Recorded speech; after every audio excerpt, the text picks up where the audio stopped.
Boa noite, Fabão. Eduardo Lemos, meu amigo, Serginho. Amigos da 95 FM. Hoje a gente vai falar de arte pública. A gente vai falar Seria o que seria arte pública, né, Fabão? Isso. Toda manifestação artística que acontece em espaços públicos. Ou seja, bacana. na rua, nos espaços que circulam as pessoas. Metrô, no ônibus, na praia, na praça, no calçadão, na praça. Isso. Onde tem muitos artistas que usam esses espaços, ocupam esses espaços para fazer manifestações culturais. E a gente trouxe aqui minha querida amiga, grande artista pública também, pesquisadora, é palhaça, é produtora cultural, Aline Barbosa, para conversar com a gente sobre arte pública. A gente está falando com quem tem autoridade no assunto, né? Sempre Seja bem-vinda, Aline. Tem uma expertise. Boa noite, gente. Um prazer estar aqui. Queria agradecer o convite, agradecer a receptividade.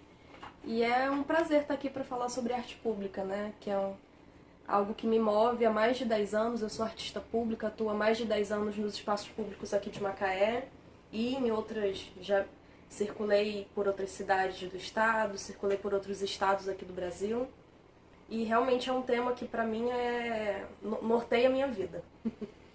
Então já vou começar te perguntando, Aline, sobre o que é, o Fabão perguntou para você o que é arte pública e a rua de todo mundo, a rua pode ser usada por todos, ela precisa ser ocupada? Fala um pouquinho pra gente o que você pensa sobre isso.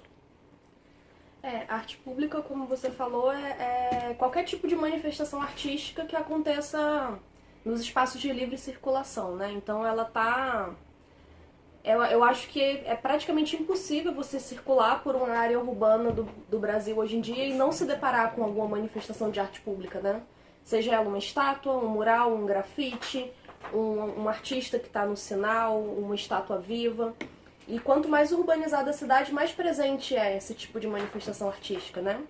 E é algo que não é de agora. A gente instintivamente usa o espaço público para se expressar artisticamente desde a época dos homens das cavernas, das pinturas rupestres, né? Se a gente for olhar lá atrás, o grafite que a gente vê hoje em dia, que são os artistas retratando o cotidiano nos nossos muros, vem lá da época das cavernas, das pinturas rupestres, né? Então, sempre foi algo que moveu a humanidade, que moveu os seres humanos, né? Se expressar artisticamente nos espaços públicos. E eu acho que usar a rua para se expressar artisticamente traz uma liberdade de criação artística que a gente não encontra em nenhum outro tipo de lugar, né? Então, é muito rico e é muito importante ocupar, né? A rua é de todos, mas a rua também é um local de disputa, e sempre foi. Porque mesmo a gente sabendo que a rua é um local de todos, existem setores que tentam dominar e que tentam privatizar esse local que deveria ser de todos, né? Então a gente vê, por exemplo, que às vezes alguns locais da cidade, talvez a população que mora em áreas mais periféricas não se sente à vontade de estar lá, não se sente pertencente, acha que é um local proibido a ela, que ela não tem o direito de estar nesse local, né? Então, quando a gente tem a arte acontecendo e ocupando esses espaços, a gente tem... essas barreiras invisíveis são quebradas, né? Porque é isso, a arte pública, o Amir Haddad fala, né? Que o Amir Haddad é um dos maiores nomes da arte pública aqui do Brasil, né? Qual é a área dele? Ele é do teatro e ele é criador do grupo Tá Na Rua, que é um grupo que há mais de 40 anos atua com teatro de rua. Eles têm uma sede ali próxima dos Arcos da Lapa, né? E ele fala que a arte pública, ela acontece na rua e ela é para todos, sem distinção de classe social, sem distinção de gênero. Não importa de onde você veio, para onde você vai, quanto que você ganha. Você tá lá, é igual para todo mundo, tá todo mundo vendo junto, tá todo mundo fazendo junto, né? Porque na arte pública, o público não é só espectador, ele participa, ele interage, ele tá lá tornando o espetáculo, tornando cada apresentação diferente, né? E tem uma coisa interessante nisso, que a rua é um grande ponto de encontro, é uma grande encruzilhada onde as pessoas se encontram e circulam. Então, nesses lugares de encontro, de convergência, onde as pessoas se encontram, é ali que a cultura acontece, né? É ali que, quando você vai, por exemplo, num botequim e você está ali tomando um chopp com teu amigo e você conhece uma outra pessoa, quando você vai na praia vai dar uma corrida. Eu, por exemplo, que estou correndo agora, vou na praia, vou dar uma corrida. Maratonista, hein? Tô de olho em você, embora. E aí você vai, encontra com pessoas. Então é um grande lugar de encontro das pessoas. Eu gosto muito dessa analogia da encruzilhada, né, que é onde você encontra as pessoas. E a arte, nesses lugares, ela junta as pessoas. Mas aí eu tenho uma outra pergunta para te fazer, Aline, que é o seguinte. Por que que em algumas algumas artes, algumas manifestações artísticas sofrem um pouco mais de preconceito que as outras? Quando a gente vê, por exemplo, às vezes um violão tocado ali no centro da cidade, tem um olhar. E às vezes o grafite, por exemplo, que você citou, tem um outro olhar social. Por que que isso acontece se todos são artistas de rua? Eu acho que está muito ligado a um senso comum que trata a arte, que trata a cultura como algo que deve acontecer num local pré-estabelecido. Então, por exemplo, é arte o que está dentro de um museu. Então, uma pintura a óleo numa exposição é arte, mas um grafite no muro não é arte. Uma bailarina clássica num palco do Teatro Municipal do Rio de Janeiro é arte, é cultura. Mas uma roda de break que acontece durante uma batalha de b-boys não é arte, porque, né? Então, ainda existe para muitas pessoas, e muitas vezes até mesmo dentro as pessoas que estão nos locais de tomada de decisão, né, que formam opinião, eles ainda entendem que arte é só o que acontece nesses locais pré-estabelecidos, né? É só o que está dentro do cinema, é só o que está dentro do museu, é só o que está dentro do teatro. Então, realmente, historicamente, a gente tem várias linguagens que são muito perseguidas, né? E quando a gente olha para a cultura urbana, eu acho que é ainda mais, né? A gente vê frequentemente aqui no estado as rodas de rima sendo interrompidas pela polícia, né? A gente teve casos até recentemente em Cabo Frio, que uma roda de rima foi interrompida a tiros pela polícia, né? Então, caramba, apesar da gente ter uma garantia da Constituição Federal que a gente tem o direito de se expressar artisticamente sem censura, em muitos locais e para muitos segmentos artísticos esse direito ainda é vetado. E quando você vai ver essa expressão artística na rua, Fabão, Serginho, Eduardo, você incomoda, porque ela sai, como a Aline falou, ela sai do senso comum. O senso comum é os muros estarem pintados, a cidade está limpa, está bonita, está tudo dentro de um padrão, talvez eurocentrado aí, de você estar tudo dentro daquelas caixas. Quando você tira isso e você faz um grafite, você coloca uma música dentro de um lugar, num bairro que você, no centro da cidade, ou o circo, por exemplo, na praia, que vocês fazem muito bem com a companhia Tirolico, o circo você ainda cativa um público de infantil, tem uma perspectiva, mas para muita gente pode gerar um certo incômodo, porque sai do natural, sai do padrão. E isso gera um incômodo por um lado, mas gera também um olhar artístico, um olhar para a vida de outro jeito, porque quando você se conecta com aquela expressão artística que está sendo colocada ali, você gera automaticamente coisas positivas também, né?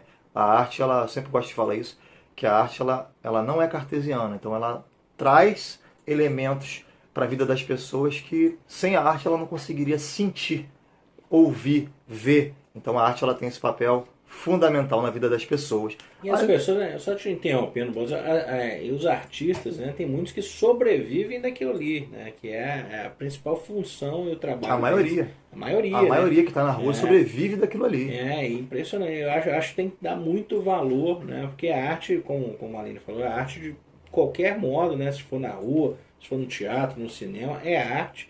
Né? E tem muita gente talentosa, né? Você vê muita gente talentosa na rua. Eu vejo estrangeiros, né, vindo pra cá, às vezes trabalhando no sinal, né, com faca, com fogo e tal, fazendo, assim, é impressionante. Então acho que tem que dar valor mesmo, tem que dar valor. Eu sempre, quando posso, eu contribuo, acho bacana, né? Sou fãzaço aí da questão do circo lá do final de semana, porque minhas crianças são pequenas e adoram.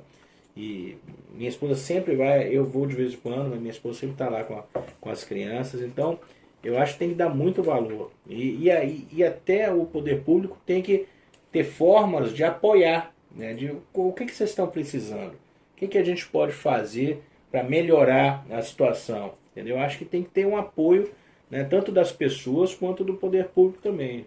Concordo plenamente. Quer falar sobre isso, Aline? Sim, sim. Eu acho que é isso. Falar um pouquinho, você falou do chapéu, né? Eu acho que o chapéu, eu acho que a arte pública é uma das formas mais democráticas da população acessar a arte, né? E não tem intermediário. Muitas vezes a gente vai concorrer a um edital público, aí você tem que passar por uma banca de seleção. Aí é a banca que decide se seu projeto é relevante artisticamente, se tem importância ou não. Se você vai através de uma lei de incentivo, é a empresa patrocinadora que vai avaliar se você vai render em marketing para a imagem da empresa ou não. Claro. Mas quando a gente está na rua e a gente passa o nosso chapéu, não tem intermediário. É a população Direto, né? direta, é quem foi beneficiado diretamente pela nossa arte que vai dizer quanto vale, que vai contribuir de forma consciente no nosso chapéu, né? Porque é isso, o chapéu não é esmola. Não é você botar qualquer valor no chapéu. É um entendimento, é uma formação, é uma conscientização do artista saber que ele está lá dando o seu melhor e do público que está assistindo retribuir dando o melhor dele. Independente de preço, não é uma questão de preço, é uma questão de valor, né? Uhum. Mas é isso, assim, o chapéu é uma contribuição, deve ser uma contribuição consciente, entendendo que naquele momento lá ele é o patrocinador daquele artista, né? Eu tenho uma história de um grande amigo, Pierre, que inclusive essa semana estava até em Houston a trabalho com a empresa dele, que eu presenciei algumas vezes em restaurante, em artistas de rua. A pessoa dava um valor para ele, por exemplo, isso aqui custa R$30. Ele pagava 40 ou 50 pelo tratamento e como aquilo foi importante para ele.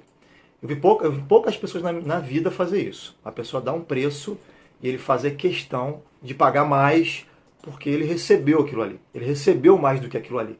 E o artista de rua é isso. Você está ali, quanto vale aquilo ali? Quanto que aquela pessoa conseguiu tocar no seu coração? Quanto que você está disponível, você pode fazer? Então, acredito que a Aline já deve ter recebido uma nota de 50 e eu devo ter recebido moedas ali. Então, depende muito de como aquilo traz para você. A arte tem essa capacidade, né, de você, como o artista de rua, ele pode receber um valor que não está prescrito. Você paga o que você achar que toca no seu coração e que está no seu bolso também, disponível no teu bolso. Então, isso é muito bonito. Isso é muito bonito mesmo.